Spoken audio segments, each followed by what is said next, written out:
Hi, everyone. My name is Ambriehl Turrentine. I am the Assistant Director of Marketing and Communications for the Destiny City Film Festival. First of all, thank you so much for joining us. We are very excited to present the 9th annual edition of the festival in person and virtually. And thank you to Chris, who I have right here on my screen. Chris Gero is the director of The Sound of Us. Chris, you want to say a few words about yourself just to introduce? Yeah, sure. My name is Chris, and I'm I don't even know what to say about myself. I'm just, I'm a, confused person who just happens to make films and produces records and amongst a bunch of other things. And, we just released, or we're about to release The Sound of Us. And so currently we're running, the film festival circuit, and I'm very glad and honored to be with you today, Amber. Thank you so much. Glad you can make it. And let's go ahead and dive into the film. So first of all, could you just tell us a little bit about your background and then about the genesis of this project? Sure. So I originally was an artist way back in, in prehistoric times, and had a lot of I was very, very young and had really no business doing what I was doing or being in rooms with people that were way beyond my pay grade. But somehow that proved to be successful for me, and I was very fortunate, and I had a lot of very strong mentors as I kind of came up in the 80s, and subsequently I went to run the artist relations roster, the artist roster at Yamaha, which I'm still there after 28 years. But through that, they allowed me to continue to produce music, and subsequently I moved into directing films, and so now I have a big lofty title, and I just consider myself to be, just I'm lucky enough to be a filmmaker, and a creative, and it's been a very wonderful run. Great, great. And you said you've been in this industry for quite a while now. So what kind of compelled you to tell this story, and why did you want to tell the story? Yeah, thank you. I felt at a time of great diversity, unrest, hatred, and lack of empathy that was taking place, and quite frankly, that's still taking place in our country and in this world. And with the pandemic and unemployment, and and a lot of my friends out of work, and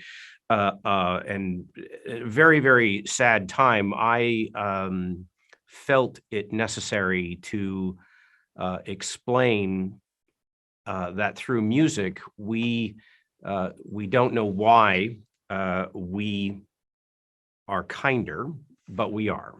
And so I set course to explain that we all inherently are good people, and music is a big common factor in why we are. And so I feel very strongly about the messaging in this film. There are moments that it's quite controversial, but like any art, it requires a conversation, and so I wanted to explore it not in the safety of what would be expected from a corporation, but really my story of what we need to be as people. And it was shot fairly recently, as it discusses, like you said, the pandemic and political protests and demonstrations. So could you talk about the production timeline itself? Sure. So we had a initial deadline that had to be met, and it was a very tiny window. We started to started to write the film in October of 2020. We started principal filming on the 3rd of November, and we wrapped about 80% of the film to its first edit and its first, kind of soft release on January 22nd of 2021. So it was a very large production done in a very, very small window. And then subsequently after that, I went back and fixed a bunch of stuff and added in a few things that I couldn't get done in that very small time frame. And I'm glad you mentioned that it's a large production, because you can just tell by watching it, it's very grand. And I mean, how can it not be when music is grand itself? So I did want to ask, for one, it covers so much about music in relation to education and incarceration, the Holocaust and World War II, and more recent events. Did you know from the beginning that you wanted to touch on these, or did the story just kind of evolve as you met different people as you went on? Yeah, so there were a few stories that I knew I wanted to cover. The idea of making the film was, as I narrate in the film, what is music? What is it to you? And so there's a very small group of producers and writers, and we all sat down in a room, I'm here in the studio, and we couple rooms over, and we would meet every morning, and what I asked of them was to find stories of exceptional people, not stars necessarily, just exceptional people doing extraordinary work for others that impact others through music. And so a few stories we already kind of had in mind of, this is a very personal film. So a lot of people who know me know that it's a lot about my views and my upbringing and things that happened in my past that are in the film or related to it. But there was a lot of stories that came forward, because of the search. And we realized very, very quickly that we couldn't put everything in, and honestly speaking, COVID really kind of wrote a lot of the film while we were making it, because a lot of story ideas would fall apart because of just various reasons. People would get nervous. They wouldn't want a crew around. People would get sick. Performers would get sick. Crew would get sick. If we turned left, COVID would turn us right. So we had to be really, really agile when you're, shooting in 5 countries, within a course of, a couple, 2.5 months, give or take. So we landed on about 30 story ideas, and then we had to start peeling them back to the 9 that exist now in the film. And because of that, it really caused us to super hyper focus on the ones that we could make. And so I put aside all of the other ones, and although they're just as equally beautiful and remarkably empathetic and sentimental and what have you, powerful, I put them aside for another time. This is a very episodic film, and it was really designed to be a series. And so we knew that as we were creating it. And like all things, the very first segment that I finished was about the Holocaust. This gentleman named Francesco Latoro. And when we finished the first, the first segment, all of us, a bunch of us were in a room seeing it for the very first time. We knew how powerful the film was going to be, just alone, how deeply tragic yet so remarkably hopeful the segment leaves you. And that's really how it all kind of, really how the onion came out in layers and just was, it was so inspiring that was the first segment that we finished. But there's many more behind them. Yeah. Mm-hmm. And I like how you said that you were your main priority was telling exceptional stories rather than just featuring stars. So I did want you to kind of elaborate on that. Were you ever concerned that maybe too much star power would overshadow the message of the film? Yeah. How do I say this politely? Um,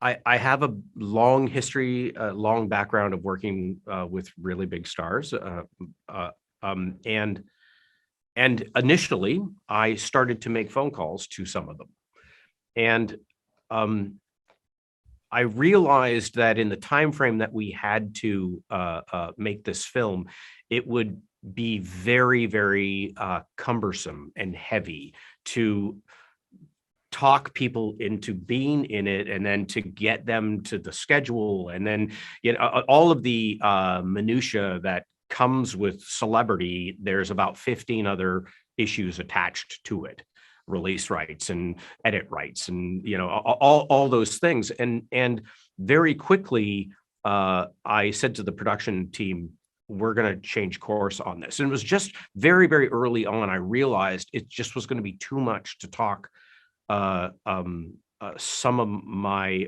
artist friends into doing it. And I then realized that the message of the film could not, it could, the celebrity power can't be bigger than the messaging in the film. And easily enough, when you add that component of somebody that's really big, that kind of waters down the what the actual message is, and the overall takeaway of what the film represents. The one thing I wanted the film to be from the very, very beginning was honest. And it's very difficult to do that when you have a lot of agendas going all at the same time. So there are some celebrities in the film, but they are directly attached to the good of what they do for other people. And and this is the delicate part of what I have to say is I have a lot of celebrity friends that do remarkably good things for other people, whether it's all kinds of, you name it, philanthropic gestures, and some very, very very, very generous individuals. And then there are some that have to tweet that they're being philanthropic, and that's kind of a fine line for me. And albeit I understand that, and especially in this world, I gravitate towards the ones that don't say anything at all, or don't feel the need to take a selfie, proving to the world that they're doing good for somebody else. The proof is in the silence, and in the action. And so that's what this film is a lot about. For example, Sarah McLachlan is a dear friend of mine and has been for many years. I wanted her in the film because, first of all, she's one of the most humble people you will ever meet, and genuine. And she has dedicated 20 years of her life with very, very little fanfare. Most people don't even know that, she dedicated time, resources, and, personal income, toward, toward inner city kids, chance at learning what music is about. And I felt the need to tell that story. The same with Fernando Pullum, who runs the Pullum Center in Los Angeles. These are extraordinary people. Yeah, Sarah she's a celebrity, but a lot of people don't know that she's been doing this for 20 years. And it's, to me, it is it's selfless. And that's what these stories are about. That's what this film is about the selflessness of people trying to impact other people to make a better place for all of us. Thank you so much. And I'm glad you have this backdrop right now because I did want to ask about the look of the film. I mean, as you can see, the posters in black and white, some of the performances like the Amazing Grace spoken word piece and Smile and Avery Sunshine performing Strange Fruit are also in black and white. The subjects often speak in front of a black background. So I just want to ask if you could talk about your approach to the visual language of the film. Yeah. If I had it my way, I would go back and shoot the entire film, probably all in black and white.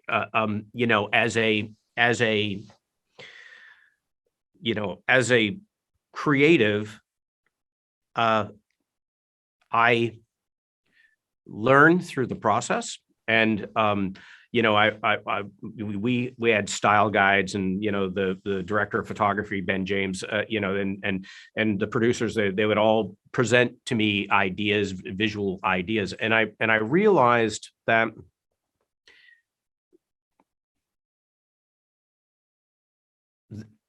truth is black and white. And truth is in colors of, a billion different colors, but honest truth, I feel, is black and white.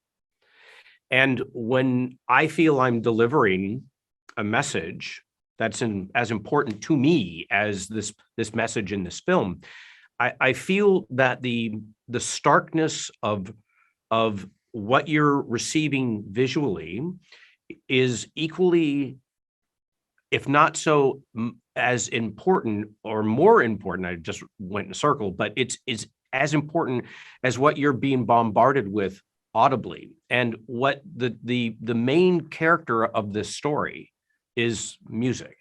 So I wanted all of many of the performances to be, especially, because of the subject matter, I needed for the visual to completely focus on the subject matter. And so I did not want anything around it to be colored. I wanted it to be stark. I wanted it to be honest. And I wanted the delivery to be, it's so important. I wanted it to be met with this very monochrome, in your face, very fragile position. Because to me, that's honest, and you can't escape it. And you're stuck in not being visually bombarded with a lot of sensory. You're stuck facing what's in front of you and what you're faced to have to listen to. And so it's done completely by design. Like I said, if I could shoot the film all over again, it would be even more, I think, visually fragile, and a lot more, probably a lot less color as we go. And that definitely comes through what you were saying just about the honesty and authenticity of those black and white scenes. I really felt that they kind of feel more immediate, more urgent, and more immersive also. So yeah, it definitely great job on that. I really appreciated the visual language of it. And then to kind of go to the other side, the other component would be sound. Of course, this is about music. So I want to ask you how you approached the sound of the film in terms of composition. Yeah. I have an advantage and a disadvantage because most of the films I direct, I also compose the score. And so, oftentimes I have a pretty clear understanding of where the film is going to take itself as far as the edit style, based on the piece of music that I'm working out in my head. And then there's a bunch of times where the editors will work on a piece without any music attached to it, and then I will go back and write a composition that I feel best suits that moment, and then make them re-edit it to it, and so that makes them pretty crazy, and that occasionally happens, and for example, the Holocaust segment with Francesco, I specifically knew that segment had to be so heartbreaking and so hopeful as well. And so most of the segment up until the really kind of this big reveal toward the end of the segment is this very, very dramatic cinematic score that really lays the foundation of how the subject matter flows all the way up until Francesco starts to talk about a singular event that really out of the thousands and thousands of compositions he's archived or found or have been sent to him. There's one story that has really been the one story that broke his heart. And so my style is to kind of take you on this big gigantic voyage, and then to by design create a whole pile of tension, because it's just by the time he's telling the story, it's just this very singular string line that holds for about 5 minutes, and you're just stuck listening to his story, and then it blossoms into essentially what the subject matter of what he's talking about, and then we take the 16 bars of that little song that he's madly in love with, and we completely recreated that into a sense of hope for all of us through those 16 bars. Because once he told me the story, I remember asking him, is there one story that sets everything else apart? And his managers said, nope, you can't ask him that. There's just too much material. And then he called about a week later, and he told me the story, over a Zoom call. And I realized that that's the theme we had to go on. And that's the way we needed to tell the story and then celebrate the story. So, this is a relatively low budget documentary, but every single segment and every single scene is fully scored and orchestrated and recorded, by a big symphony. And that's, again, the difference in this is that music is the character of the film. Music is the main character of the film. And I would sit. This is a true story. I sat down with a dialogue editor while we were starting to edit the film, and we brought on a dialogue editor to really kind of clean up all the dialogue. And I just said to him, I said, the mission here is to let the music speak and let the subject matter be an equal partner in that dance. And he got quite mad with me and quit the job, because he said, how dare you? That's completely against everything that, I have been taught. Because, that they're very used to, the dialogue being the star, and the music is really kind of just really kind of like a texture in the background. If you go back and watch the film, you'll realize that that's just not the case here. The music is equally part of the front imaging of what you're having to realize, obviously. So the musical composition, I would love to say it has great thought process behind it, but it's not. It's just part of a creative process in which I will either have something in my head and then bring it before we start to shoot, and then I know how the flow of my directing is going to go, or I will, or I'll tinker, on the piano and I'll sit, for in the case of the Francesco composition, which is a very, very, very rich composition. I wrote that in about 10 minutes. but that because honestly, I think it was just a gift that just came, but that typically doesn't happen. I will sit for days and sometimes for months, toiling with an idea,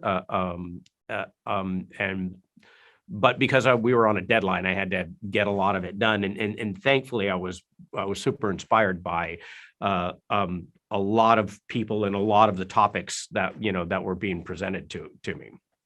Mm-hmm. That's very impressive, especially the 10-minute composition. That is just props to you for sure. And again, like I said, got lucky. Yeah. Like I said, I got lucky. I tell that to other people, and I came I went home to write it, and I came in the next day and I said I have it, and I sat down with Lendl Black, who does all my orchestrations, and a brilliant man, and he just he was quite happy. So that doesn't happen every day. Yeah. Mm-hmm. Yeah, that's a great story. And again, you've been in this industry for a very long time. So I did want to ask, during the production, was there anything that challenged your own views on music or relationship with music, or maybe just anything that you learned? Yeah. So there's a lot of very personal things in this film that reflect my views and my feelings, and I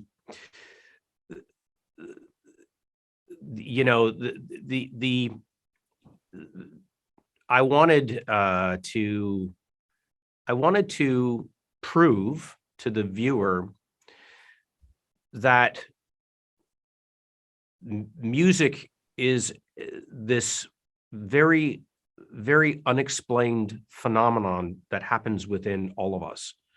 When the film starts, you're wondering, okay, is this just going to be like a Planet Earth documentary, and then we're going to kind of see animals making noises, and and then you realize really quickly it kind of turns, by design, it turns on its head, and as you progress through the film, especially as you get toward the second hour of the film, you start to realize that you become completely absorbed into the subject matter. Some segments are really empathetic, and some are funny, and some are heartfelt, and then you start to get into this realization that you become kind of one with everything that's being presented to you. What I refer to it as, the second half of the film pummels you down to the end. And by the time I get to the end of the film, I ask straight through the film, what is music to you? I say to you, this is music. And it is this unspoken truth of who we are as humans together, through the good and through the bad. It creates and we've been making music long before we had language. It takes very difficult subject matter and pummels all of those ideas, and creates a space for all of us equally. And what I learned about it was I thought my 35 years, in this business, I thought that I knew a lot about what I thought I knew about, if that makes sense. I don't. I realized that very early on, through what I know about music, I have an obligation to tell the world that we are good people through this, and we can overcome the bad that we've created, that we live in, that we that we all struggle with in different ways, and that through this unexplainable ability to absorb that level of communication, we're able to define ourselves as equal. And it's a very humbling lesson to learn, especially for me. There are some really very vivid subject matter, such as strange fruit. Honestly speaking, and shamefully speaking, I had never heard it before, or at least I had never heard it in my adult life. So I have no recollection as a child, and somebody played me a Betty LaVette version of the song, and I recall being so upset that I had to kind of go out into another room and just kind of process this information. And why it was so hurtful was that I had to absorb the fact that the song had to be written in the first place. And so I felt like not a lot has changed since that song was written in the 30s. And, the noose has been supplanted with, the knee. And I felt remarkably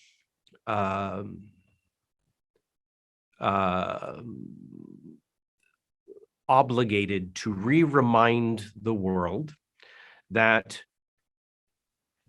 music, especially deep matter, subject matter, music clears a path for us to accept the good and the bad and to change it. And so much of the film for me was a massive education of me, because this is a lot about myself in here in the film, and how I feel I need to be as a person. And the message that my son was the one who actually, kind of inspired me to make the film in the first place. I was getting so caught up in what was happening in the world and what we were doing to each other that I just, I just felt this overwhelming obligation to prove through what I do in my life that we're capable of being good people, and we're capable of being better, and we're capable of coming to the realization that we are all equal. And through music just simply doesn't lie. It doesn't. And when you try to lie in it, you're caught immediately. And it's a fun thing, especially amongst musicians, because we all know it, but there is not a culture on this planet that doesn't use music as a form of communication, for the good or for the bad. It is just genetically embedded in all of us as a way. It's almost, for me, is like it's almost like a safety in the noise. It just kind of pierces through. And so there's a lot of that in the film. Amazing Grace, the Amazing Grace segment is also that's a whole other subject matter that's so deep and so textured in my personal journey here, that I felt I felt it was time to reinterpret its meaning through a very aggressive yet heartbreaking point of view. And in that, like I said, I with great humility made this film with a clear objective to send a message to everyone about the beauty that lies within all of us that we sometimes fail to recognize. Very beautifully and well stated. So thank you so much for that. And I guess just onto the final part of this is just, where do you hope to see this film go? I'm not sure if you have distribution plans lined up, but what can you just tell us about the future of this project? Yeah, thank you for asking. I'm really super picky about where this will live. I'm developing the series right now as we speak. and that's just gotten underway. And it was always designed to be a series because the subject matter is just too large, and so we designed it to be that right from the beginning. And if you look at the film, you can see how you could spend an hour on one topic, and I mean, when you're having to edit down to fit storylines within, on multiple stories, it's like cutting your arm off. So we have been talking to some distributors, but I'm really super picky about where the film finds a home, because as far as I am concerned, and I'm extremely subjective because it's my film, this is required viewing, in my opinion, for everybody who has some connection to what we are through music, or what music is. And I've been very fortunate. I have a lot of universities who have seen the film, and they're like, we want to show this to the entire the entire school. We want to dissect this film. We did a lot of stuff. There's a lot of educational component, but most importantly, I want whoever takes the film on to take responsibility for its care, and it being seen and it being known, because I just feel in this time in history, this is needed and this is required. And so, so I've been turning down offers, actually, and I'll know when it goes to the right place, because I will know that it will be the guardians of the film will understand what its impact is, and should. It needs to be in the right care, the way it's presented, and the way it's handled. And I, no disrespect to any of the streaming services or what have you, but I don't want it to just show up on the new releases and it not really have the right the right runway that it deserves, not because it's my film, but because of every single person in this film. Their stories deserve to be told, and the messaging to me is critical. And so I'm very, very I guess just I guess the right word is I'm very protective of it. And so I'm just really kind of not in a hurry to just I've had other films, just jump on a streaming service and then there it is. This is very different. The intent is very different. The messaging is very different. The message is like I said, is critical. And so I want its home to be a good home. Great. And Chris, thank you so much for this conversation. I've really enjoyed it. Thank you so much for sharing the film. Of course, congratulations on the film success thus far, and we will wish you the best for its future and finding a home. So again, thank you so much, Chris. Thank you. It's been an honor to be with you. Of course, we appreciate it. Thank you.